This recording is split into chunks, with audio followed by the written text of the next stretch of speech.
Are you annoyed of having to live in a society where you work your ass off and still go under financially regardless of how much you work? And are you afraid of having to work paycheck to paycheck just to be fired after being replaced by AI and become enslaved to credit cards as a result? I have just the solution for you, introducing an epic return of the century. Debtor's prisons, making a comeback. Comrades, it's your friendly neighborhood Russian communist Dave, here to present a solution so revolutionary it will make you nostalgic for the good old days of financial retribution, debtor's prisons. Yes, comrades, if AI takes all our jobs and we drown in debt, what could be better than locking us all up? It's practically a gulag for the digital age. But first, a trip down memory lane. Let's travel back to ancient Rome, where if you couldn't pay your debts, you faced slavery or even death. Just imagine. A time when financial obligations were taken so seriously that missing a payment could cost you your life. Ah, the good old days when debt collection had a real impact. Fast forward to medieval Europe, where debtors' prisons were the norm. In England, you'd be thrown into the local jail until you could pay up. And if you couldn't, well, that was just your moral failing. You got shamed in public and everyone knew you were bad with money. Perfect, right? Then came the early modern period, where the practice expanded. With the rise of commerce and trade, borrowing and lending flourished, leading to more people ending up in prison. It was a win-win. Creditors got their pound of flesh, and debtors learned a valuable lesson about financial responsibility. In colonial America, we borrowed this charming tradition from England. Even some of the founding fathers criticized it. But hey, they didn't have Bitcoin, so what did they know? Eventually, states began to abolish or reform these prisons, but clearly, that was a mistake.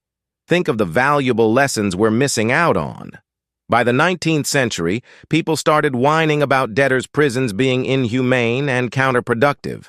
Reformers argued it was impossible to repay debts while imprisoned, as if debtors should have a say in the matter.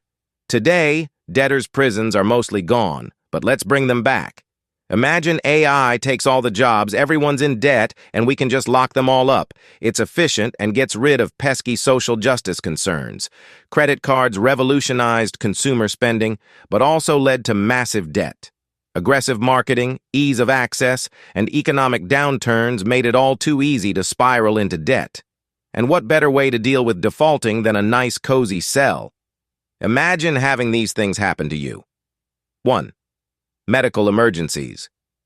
Can't pay your medical bills? Off to prison you go? 2. Unemployment. Lost your job and relying on credit cards? Time for some quality prison time. 3. Economic downturns. Recession hit you hard? Don't worry, there's always a cell waiting. 4. Natural disasters. Floods, hurricanes, earthquakes? That's what prisons are for. 5. Divorce or separation. Splitting up and can't make ends meet? Welcome to your new home. 6. Supporting dependents. Caring for elderly parents or children. Why not do it from a prison cell? And let's not forget the timeless wisdom of Charles Dickens. Are there no prisons? That's right, folks. Why bother with silly things like compassion and understanding when we can just lock people up and throw away the key? You might be thinking, but Dave, what about collection agencies? Collection agencies are too soft. Besides, with Bitcoin, you wouldn't need a credit score.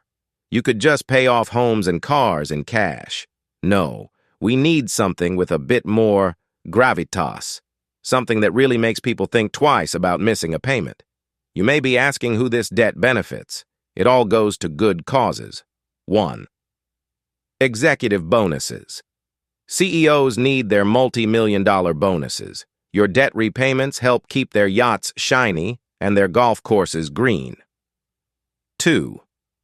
Bailouts. Banks and large corporations occasionally need bailouts. Your money is crucial to ensuring they remain too big to fail. Imagine the horror if a major corporation had to sell one of its many private jets. 3. Defense spending. Governments need funds for defense contracts. Your debt can help build the next multi-billion-dollar aircraft that may or may not ever see action. 4. Luxury expenses. Politicians and executives have luxury tastes. Someone has to pay for their extravagant trips and opulent lifestyles. Why not you? 5. Inflation control. Managing inflation requires funds. Your contributions via debt help in maintaining the delicate balance of economic stability, well, at least for the 1%. 6. Public infrastructure. Public infrastructure projects need funding. Although you might not see the benefit directly, think of the pride in knowing your debt is contributing to a new bridge somewhere. Now, let's be honest. Who do you think will avoid debtors' prisons? That's right, the elites, CEOs, and celebrities. They'll have their golden parachutes, offshore accounts, and insider knowledge to keep them afloat. While you're languishing in a cell, they'll be sipping champagne on a yacht. Fair, right? So there you have it.